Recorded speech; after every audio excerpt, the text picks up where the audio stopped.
साथियों, स्वागत है आप सभी का आपके अपने प्यारे से चैनल कौटिल्य एजुकेशन पॉइंट में।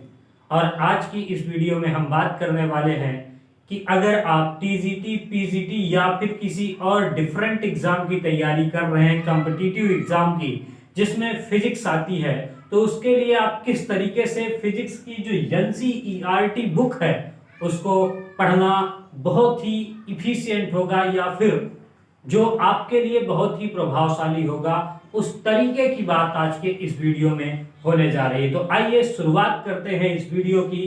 तो सबसे पहले अगर आप देखें तो इस बुक में सारी चीजें लाइन बाय लाइन कनेक्टेड हैं, जिसके कारण लोगों को समझ में नहीं आता आखिर में पढ़ना क्या है और छोड़ना क्या है। और अगर कॉम्पिटिटिव एग्जाम के नेचर से देखें तो इस बुक को आपको 4-5 तरीकों में देखना है, क्योंकि अगर आप देखें तो जो एनसीईआरटी बुक है वो काफी महत्वपूर्ण है, चाहे वो कोई सा भी एग्जाम हो।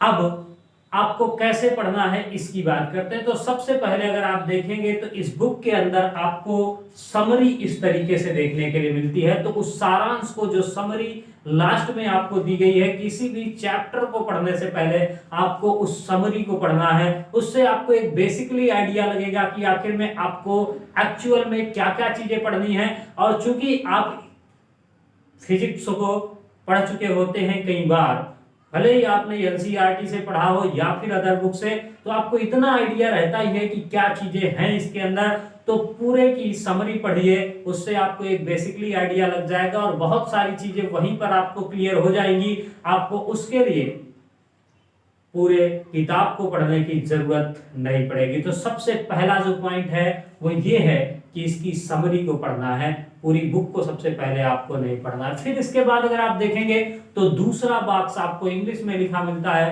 पॉइंट्स टू पॉन्डर, या फिर हिंदी में लिखा हुआ मिलता है विचारणीय विषय के नाम से।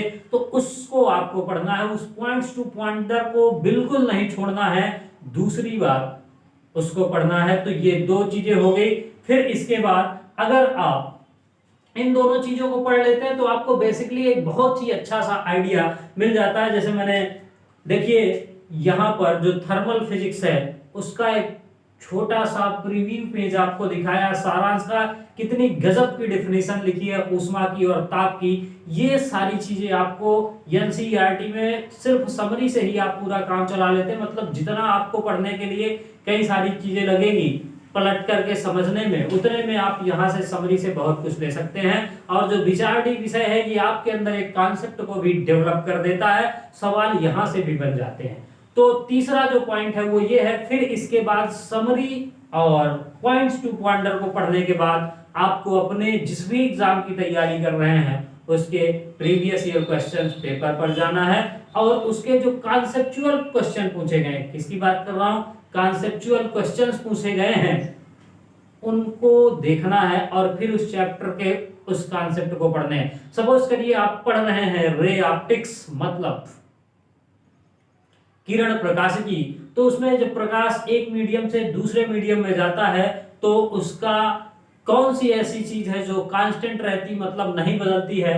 तो ऐसे क्वेश्चन आपको कॉन्सेप्चुअल बेस पे मिल जाते हैं। तो उसके लिए जो चीजें वहां पर है सिर्फ वही चीजों को आपको पैराग्राफ के बेसिस पे पढ़नी है। अगर वो आपको समरी में नहीं है मिली है तो बाकी पूरी की पूरी बुक अब आपको नहीं पढ़नी है, क्योंकि इतना टाइम भी नहीं होता है। और फिर जो चौथा पॉइंट आपको पढ़ना है, अब इसकी बात करते हैं। तो चौथे पॉइंट की अगर आप बात करेंगे तो कुछ यहां पर आपको एनसीईआरटी के अंदर ही ब्लू बॉक्स दिए जाते हैं। उन ब्लू बॉक्सेस में जो चीजें रखी होती हैं उनको आपको पढ़ना बेहद इंपॉर्टेंट है। तो ब्लू बॉक्स वाली चीजों को अब आपको पढ़ना है। और फिर इसके बाद आपको कुछ एप्लीकेशन बेस वाली चीजें भी होती हैं।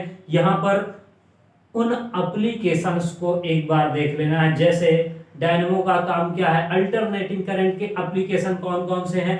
तो इस तरीके से जो जो आपके सिलेबस में है उनके थोड़े थोड़े एप्लीकेशन सिर्फ देख लेने और वहां पर आपको एनसीईआरटी बुक के अंदर मार्क कर देना है। इतना काम आपको करना है। और चूंकि आपके एग्जाम में डेरिवेशन आता नहीं है तो आपको डेरिवेशन नहीं पढ़ना है। क्या करना है, सिर्फ उसके फार्मूले पढ़ने हैं। और जो पीछे बहुत सारे क्वेश्चन दिए हुए हैं उन पीछे के बहुत सारे क्वेश्चनों को आपको सॉल्व भी नहीं करना है, कुछ एमसीक्यू टाइप के जो भी क्वेश्चन आपको मिल जाते हैं सिर्फ वही काम करना। तो इतने काम आपको करने हैं। सबसे पहला काम मैंने आपको बताया कि समरी पढ़नी है, और दूसरा काम मैंने आपको बताया विचारडी विषय वाली चीजें पढ़नी है, मतलब पॉइंट्स टू पॉइंटर पढ़ने हैं। फिर इसके बाद प्रीवियस ईयर क्वेश्चन जो कॉन्सेप्चुअल बेस है सिर्फ उसको पढ़ करके उसमें अंडरलाइन मार लेनी है। फिर इसके बाद मैंने आपको बताया कि ब्लू बॉक्सेस वाली जो चीजें हैं आपको उनको पढ़नी है, और फिर जो थ्योरेटिकल क्वेश्चंस आते हैं मतलब डेरिवेशंस आपको पढ़ने नहीं है, सिर्फ फार्मूला पढ़ना है और उसके बेसिस पे सवाल करने हैं और एप्लीकेशन को देखना है। यही 5-6 चीजें बस आपको पढ़नी होती है, पूरी की पूरी बुक आपको पढ़ने की जरूरत नहीं, क्योंकि बहुत सारी चीजें ऐसी हैं जो आप जानते हैं और बहुत सारी चीजें ऐसी हैं, हालांकि इससे लाइन बाय लाइन सवाल बनाए जा सकते हैं, लेकिन आपके एग्जाम का जो नेचर है बेसिकली टीजीटी और पीजीटी का, वो इनमें 100% कवर होने वाला है। और अगर विश्वास नहीं होता है तो डेफिनेटली आप कमेंट कीजिएगा, मैं किसी भी एक चैप्टर को आपको पढ़ करके उसका पूरा वीडियो बना करके समराइज करके दूंगा। तो बताइएगा ये टिप्स आपको कैसे लगे, अपना फीडबैक देखना नहीं भूलिएगा। और आज ही इसके बाद मैं शुरुआत करने जा रहा हूं फिजिक्स की टीजीटी और पीजीटी के लिए, तो आप हमारे चैनल के साथ कनेक्ट होना नहीं भूलिएगा। किसी भी प्रकार की इंफॉर्मेशन के लिए टेलीग्राम ग्रुप जो कि आपको डिस्क्रिप्शन में दिया गया है उससे जरूर जुड़े। धन्यवाद।